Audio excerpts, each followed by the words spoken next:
नमस्कार, जोहार। आप देख रहे हैं झारखंड स्वतंत्र खबर। हमारे साथ सामाजिक कार्यकर्ता दिनेश मुंडा हैं। हम लोग पिछले एक वीडियो बनाए थे कि आदिवासियों का आंदोलन क्यों कमज़ोर हो जाता है, क्यों बीच मैदान में रुक फंस जाता है या ख़त्म हो जाता है। इसी पर हम लोग पिछले बार बनाए थे, लेकिन उसमें कुछ और हम लोग को जोड़ना था। लेकिन आज उसी पर हम लोग बात करेंगे कि बिरसा भगवान की धरती पर जब पहला आंदोलन होता था तो आंदोलन लोग जीतते थे और जो विरोधियों होता था उनको भागना पड़ता था। लेकिन आज बिरसा भगवान की धरती पर जब आंदोलन होता है तो कहीं न कहीं देखा जा रहा है कि चाहे तो बीच मैदान में फंस जा रहा है या ख़त्म हो जा रहा है। तो हम पहले वीडियो में जिस तरह से बताए थे कि दिनेश दा PhD स्कॉलर भी हैं, रिसर्च भी करते रहते हैं, तो शायद उसी चीज़ में इनका एक मन में भी आया या हम लोग को बात जब किए तो लगा कि आंदोलन जो बीच मैदान में फंस जाता है या ख़त्म हो जा रहा है, उस पर आप युवा हैं, कुछ बात रखिए। तो पिछले बार कुछ बात रखे थे, कुछ आज हम लोग उसी को पूरा करेंगे और उसी बात जानेंगे कि पिछले बार जो छूट गया था, इस बार दर्शकों को हम लोग दिनेश दा की बातों को पहुँचाने की कोशिश कर रहे हैं। दादा जोहार। जोहार जोहार। दिनेश दा, जिस तरह से बिरसा भगवान की धरती पर आंदोलन होता था, चाहे अंग्रेज़ों का लड़ाई देखा जाए तो अंग्रेज़ों भाग जाना पड़ा, लेकिन आज का जो आंदोलन हो रहा है वो आप भी देख रहे हैं। युवा होने के नाते उसको कैसे देखते हैं, जैसे बीच में मैदान में आंदोलन फंस जाता है या फिर भी ख़त्म हो जा रहा है आंदोलन बीच में, और जो जिसकी लड़ाई शुरू की जाती है वो सेम के सेम रह जाता है। चाहे कई जैसे सिलम टोली का मामला हो, पारसनाथ के मुहर पहाड़ को, देवी मंदिर का मामला, मैंने इस तरह के आदिवासी आंदोलन कई जो दिख रहा है, लेकिन सफल उसमें नहीं हो पा रहे हैं लोग। बिल्कुल अवधेश जी, आपने सही कहा कि पूर्व में जब हमारे पूर्वज किसी भी आंदोलन को लहराते थे, किसी भी आंदोलन को छेड़ते थे, तो उसका माकूल कुछ न कुछ रिजल्ट आता था। रिजल्ट के तौर पे बहुत सारे आज हमारे पास कानून हैं, जैसे CNT SPT एक्ट का जो भूमि कानून है, वो कहीं न कहीं आंदोलन का देन है। आपका समता जजमेंट को देख सकते हैं आप, विल्किंसन रूल को देख सकते हैं आप, या फिर बहुत सारी संविधान में हमारा जो प्रावधान है वो कहीं न कहीं हमारे पूर्वजों के आंदोलन का ही एक परिणाम था। लेकिन ये दुर्भाग्य है कि वर्तमान समय में हमारा आदिवासी समाज रोज़ दिन रात संघर्षरत है, दिन रात आंदोलनरत है, और तमाम मुद्दों को लेके, चाहे वो भूमि से संबंधित मुद्दा हो, चाहे वो शराब नीति का मामला हो, चाहे धार्मिक पहचान को लेके हमारी, या जो आदिवासी पहचान को लेके जो कोड की बात हो रही है, चाहे वो वर्तमान समय में धार्मिक स्थलों का जो मामला आ रहा है, चाहे वो केंद्रीय शरणा स्थल सिरम टोली का मामला हो, चाहे पारसनाथ का मामला हो, चाहे देवड़ी देवी का मामला हो, चाहे मुहर पहाड़ का मामला हो, इस तरह का जो भी मामले अभी आ रहे हैं और जिनको लेके हमारे सामाजिक अगुवा कार्यकर्ता, हमारा समाज आंदोलन कर रहा है, लेकिन लगातार हम लोग देख रहे हैं कि वो जिस तेज़ी के साथ, जिस धार के साथ आंदोलन की शुरुआत हम लोग करते हैं, वो समय के साथ धीरे धीरे वो धार जो है आंदोलन की कम पड़ जाती है, वो धीरे धीरे ठंडा पड़ जाती है, या कहे कि वो आंदोलन उस माकूल उस जगह पे नहीं पहुंच पाती है जिस उद्देश्य की प्राप्ति के लिए आंदोलन किया जाता है, बिखर जाता है, ख़त्म हो जाता है। तो जिसको लेके हम लोग पिछला वीडियो में कुछ कारणों पे हम लोग चर्चा किया था, और काफ़ी ज़्यादा वीडियो लंबी हो जाती है, तो हम लोग कुछ रखे हुए थे कि अगला वीडियो हम लोग उसको रखेंगे समाज के आगे, और आपके चैनल के माध्यम हम लोग चाहेंगे कि समाज इसको देखे। तो मैं चाहूँगा कि जो कुछ और भी रीज़न है जिसके कारण आदिवासी आंदोलन बीच मझधार में ही बिखर जाता है, टूट जाता है, ख़त्म हो जाता है, उसमें से एक जो बहुत बड़ी वजह है अवधेश जी, वो है आदिवासी समाज में आपसी फूट का होना। हमारा कहने मतलब ये है कि आदिवासी समाज को इतने भागों में आज बांट के रख दिया गया है, तोड़ के रख दिया गया है, कि वो जो एकता जो पूर्व में हमारे धरती आबा भगवान बिरसा मुंडा थे, हमारे बाबा तिलका मांझी थे, सिद्धू कानू थे, जो एकता बन पाती थी, वो एकता आज बन नहीं पा रही है। इसकी सबसे बड़ा वजह है कि आदिवासियों में बहुत ज़्यादा फूट देखने को मिलता है, और ये फूट अपने आप नहीं आया है, ये फूट लाया गया है। मेरा कहने का मतलब है कि अगर आप सिर्फ आदिवासी की बात करते हैं, तो उस आदिवासी में, झारखंड में अगर बात करें तो पहले तो आंकड़ा था कि 32 तरह की जनजाति हैं। अब जनजाति को लोग आदिवासी समझ बैठते हैं आज के डेट में, जबकि आदिवासी और जनजाति दोनों अलग चीज़ है, आपको पता है। तो अभी 32 तरह की जनजाति, बाद में तो भोक्ता वगैरह इस सबको, गंज वगैरह को भी जोड़ा गया है। तो संख्या आंकड़ा और बढ़ गया है। भारत के परिप्रेक्ष्य में बात करें तो ये मोटा मोटी 800 कम्युनिटी आज अपने आप को आदिवासी कहलाती है, हाँ, 700 जो जनजाति हाँ। कम्युनिटी है वो। 700 तो आप सोचिए कि 800 कम्युनिटी को एक साथ एक मंच में लेके जाना क्या संभव है? अगर झारखंड में 32 जनजाति को एक साथ लेके चले किसी मुद्दों को लेके, क्या वो संभव है? बिल्कुल भी संभव नहीं दिखता है। लेकिन फिर भी इसके बावजूद भी हमारे सामाजिक अगुआ समाज को बचाने के लिए प्रयासरत हैं। उसके बाद भी धर्म के रूप में अगर देखें तो यहाँ सरना आदिवासी, क्रिश्चियन आदिवासी, तो जनजातीय हिंदू आदिवासी, कुछ लोग तो दुकान खोले हुए हैं कि जनजातीय हिंदू आदिवासी। तो धर्म के नाम पे भी देखिए तो आदिवासी को बांट कर रखा गया है। उसके बाद बांटने वाला कौन लोग है, ये भी हाँ। बता दीजिएगा। वही जो आदिवासी के संसाधनों पे डेरा डाले हुए हैं, नज़र डाले हुए, गिद्ध नज़र डाले हुए हैं, ज़मीन पे गिद्ध नज़र डाले हुए हैं। और बहुत हद तक राजनीति का भी इसमें बहुत बड़ा रोल है, क्योंकि आदिवासी बहुल राज्य है और सारा जो संसाधन है आदिवासी के पास है। तो राजनीति का भी आदिवासी समाज शिकार होता है। तो राजनीति में जो बैठे हुए हैं बड़े बड़े जो राजनीतिक हैं, हुकुमकार हैं, या कारपोरेट घराना भी वो बोल सकते हैं, पॉलिटिशियन से मिल के जो कारपोरेट घराना है वो मिल के भी लूटती है, जैसे हसदेव जंगल लूटा जा रहा है। तो कारपोरेट का भी एक बहुत बड़ा रोल है। तो मेरा कहने मतलब है कि किस हद तक फूट विभाजन किया गया है आदिवासियों में, और विभाजन है कि आप धर्म के आधार पर बांटे हैं। अभी क्या एक ट्रेंड चला है जो सबसे ज़्यादा घातक है आदिवासियों में फूट करने में, वो है राजनीति। आम आदमी राजनीति समझते नहीं हैं, और जो चालबाज हैं, सातिर हैं, वो आम आदमी के सेंटीमेंट से खेलते हैं। कभी धर्म का मामला को उठा के, कभी ज़मीन का मामला को उठा के, तो कभी शराब का मामला को उठा के, बस वो खेलते हैं आम आदिवासियों में। तो एक राजनीति के द्वारा भी आदिवासियों को इतना ज़बरदस्त तरीके से बांट के रखा गया है। आम आदमी सोचता है कि अरे हम जेएमएम का हैं तो जेएमएम मेरे लिए सब कुछ है, हेमंत सोरेन मेरे लिए सर्वे सर्वा है।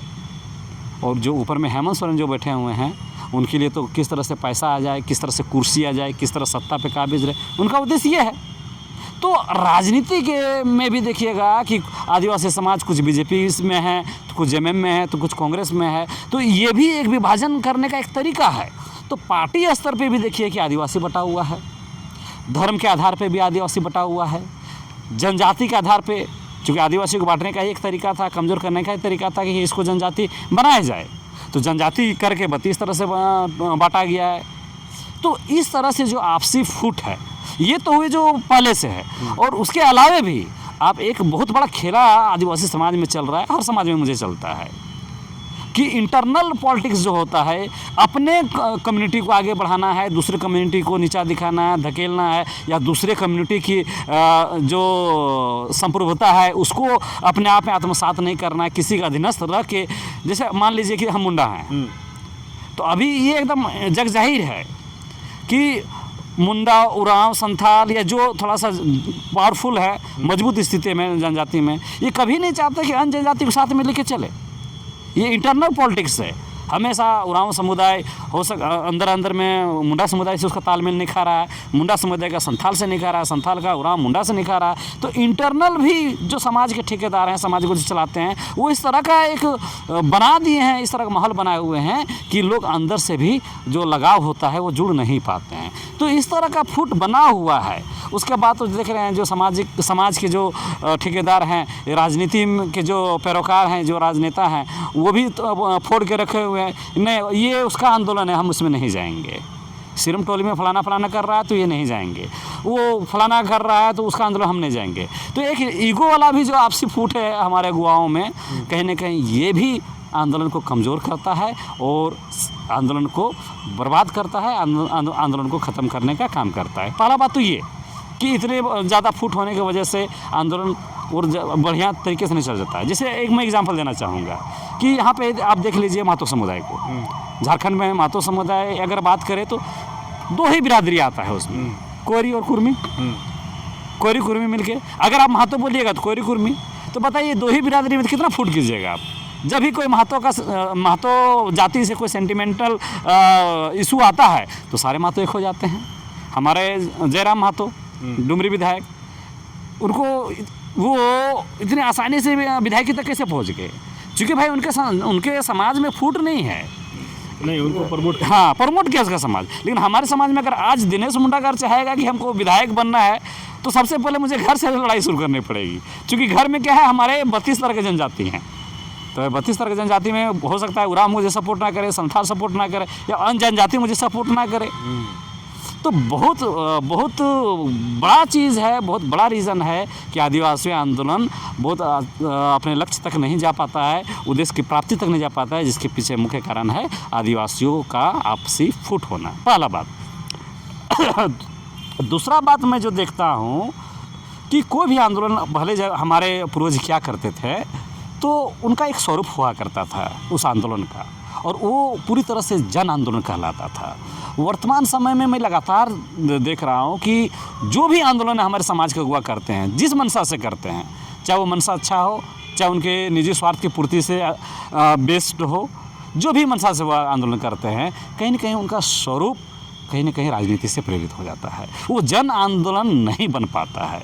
जैसे अभी सिरमटोली का मामला देखिए, अभी जो सत्ता पक्ष के आदमी हैं, चूँकि लड़ाई तो अभी सरकार बनाम आदिवासी समुदाय हो गया है, लेकिन सरकार का तो बार बार कहना है कि जो आंदोलन कर रहे हैं वो बीजेपी से प्रायोजित है, बीजेपी के लोग आंदोलन कर रहे हैं। और कहीं ना कहीं इस बात में पूरी तरह तो नहीं, लेकिन दिखता भी है, क्योंकि जब भी हम लोग आंदोलन करने जाते हैं तो बीजेपी के लोग उसमें दिखते हैं। भले वो एक आम आदिवासी के नाते उसमें शामिल हुए हैं, लेकिन इसे राजनीतिक रूप तो दिया जा रहा है, इसका स्वरूप तो बिगड़ा जा रहा है। तो इससे क्या होता है, जब आंदोलन जन आंदोलन से वो राजनीतिक आंदोलन बन जाता है, तो आम आदमी का जो लगाव रहता है, चूँकि आप भी कुछ पार्टी के हो सकता है विचारधारा को मानते होंगे, मैं भी कुछ पार्टी के विचारधारा मानता हूँ, तो जहाँ राजनीतिक स्वरूप में बदल जाता है जन आंदोलन, तो वहाँ आंदोलन कमज़ोर हो जाता है। और यही वजह है कि तमाम तरह का पैसा को भी देखिए, बहुत लोग उसको बोलते हैं कि नहीं ये तो ईसाइयों का आंदोलन है। तो जन आंदोलन का स्वरूप जब बिगड़ जाता है, वो राजनीतिक स्वरूप पकड़ लेता है, निष्पक्ष नहीं रह पाता। हाँ, निष्पक्ष नहीं रह पाता है, तो उसमें आम जनमानस जो है उसमें जुड़ नहीं पाता है, और लोगों को लगता है कि नहीं फिर ये आंदोलन करेंगे, फिर हमें हमारे भावनाओं से खेलेंगे, और फिर आंदोलन को बेचने का काम होता है। और एक बहुत बुरा अनुभव रहा है समाज का, वर्तमान समय में आदिवासी समाज इस बुरे अनुभव से गुजर रहा है कि आंदोलन जो करते हैं, बाद में उस आंदोलन को बेच दिया जाता है, या भी उस आंदोलन को किसी हत्थे छोड़ दिया जाता है।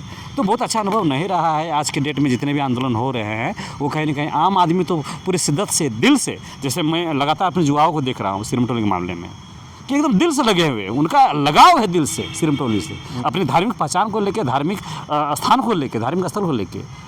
लेकिन कल के डेट में जब उनको पता चलेगा कि नहीं हमारे सेंटीमेंट से खेला गया है, और सिरमटोली का आंदोलन अगर कहीं ना कहीं जो अभी जेएमएम या इंडिया गठबंधन बोल रहे हैं कि बीजेपी से फंडिंग हो के ये आंदोलन किया जा रहा है, और कल के डेट में अगर ये साबित हो जाएगा, तो सोचिए उन युवाओं के मन पे क्या गुजरेगा, उन युवाओं का दिल पे कैसा जा लगेगा, उनकी धार्मिक आस्था पे कैसा चोट पहुंचेगा कि हमने दिल से उस आंदोलन में भाग लिया, रोड जाम किया, शव यात्रा निकाला, और ये आने वाला समय में झारखंड बंद का भी ऐलान किया गया है। तो आने वाला समय जब उनको पता चलेगा कि नहीं हम जिस आंदोलन पे लगे हुए थे, हमारे समाज के अगुवा ने उसको पैसे के द्वारा उसको बेचने का काम किया है, हमारे भावना से खेलने का काम किया है, तो क्या अगला बार वो युवा फिर से आंदोलन करने के लिए तैयार होगा? दिल से बिल्कुल भी नहीं होगा।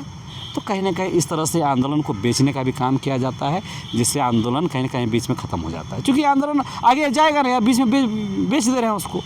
तो ये भी एक वजह है कि जो स्वरूप होता है आंदोलन का, वो जन आंदोलन अगर रहे तो आम आदमी से जुड़ पाता है। अगर उसका स्वरूप राजनीति में बदल जाता है या किसी अलग एंगल से उसको लोग देखने लगते हैं, तो आंदोलन कहीं ना कहीं ख़त्म हो जाता है।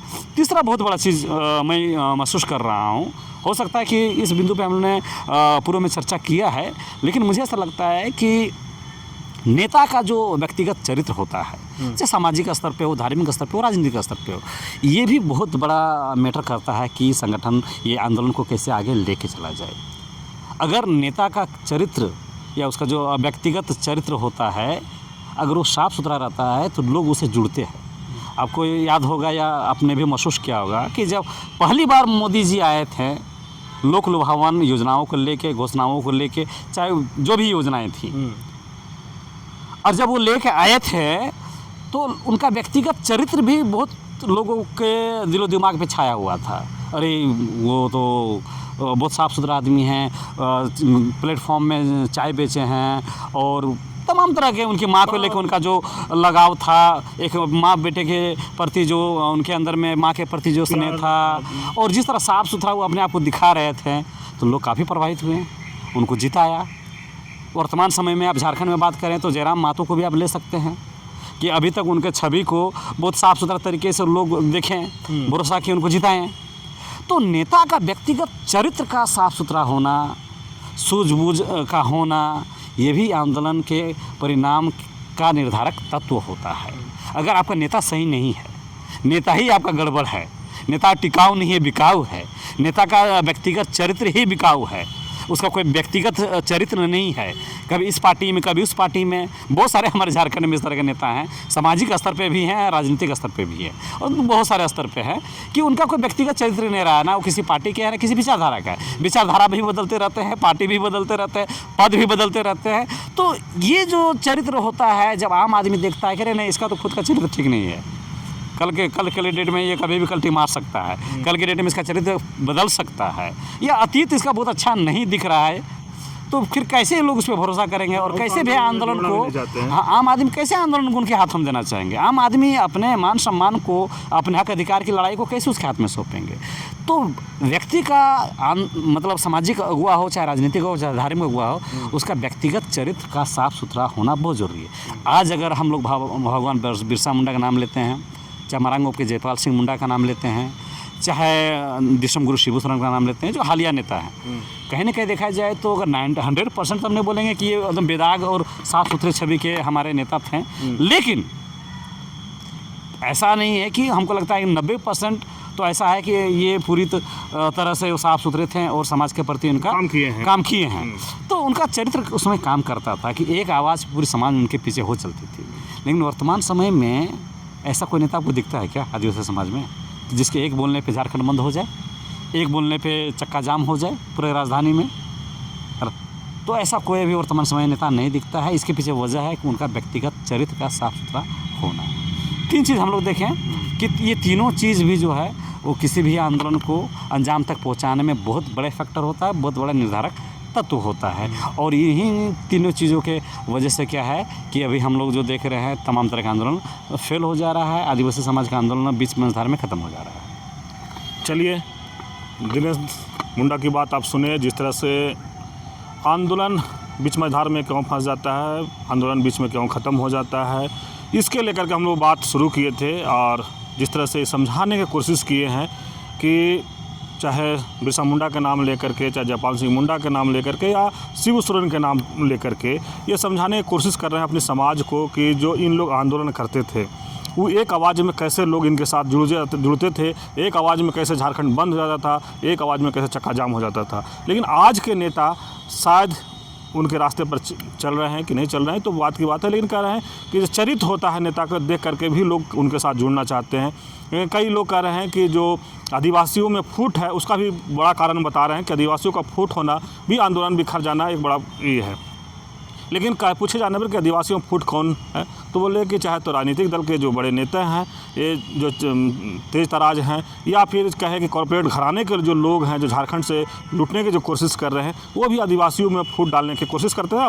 उनका अपना कामयाबी है फूट डालना, मुकाम है उनका फूट डालना, और कामयाबी हो जाते हैं। लेकिन जिस तरह से दिनेश दा और बात कहे कि आज जो युवा है जितने लगन से आंदोलन में आते हैं, आंदोलन करते हैं, अगर बाद में उनको पता चल जाए कि मेरा आंदोलन इस तरह से ख़त्म हो गया, इस तरह से लोगों के हाथों बेच दिया गया, तो शायद जो आज आंदोलन में बहुत तेज़ और उम्मीद के साथ या उत्साह के साथ जो आंदोलन में आते हैं, शायद अगला जो आंदोलन होगा तो उतना उत्साह उनमें नहीं दिखेगा या उस आंदोलन में नहीं जाएंगे। क्या कि उनके एक मन में साफ हो जाए कि मेरा नेता ही कहीं ना कहीं इस तरह का है, मेरा नेता ही उस तरह का है। तो इस तरह का उनका जब मन में आएगा तो आंदोलन कमज़ोर होगा, और आगे जो कॉर्पोरेट घराना है या जिस तरह से कह रहे हैं कि जो राजनीतिक नेता लोग हैं वो उसमें सफल हो जाते हैं और आदिवासी आंदोलन वहाँ पर ख़त्म हो जाता है।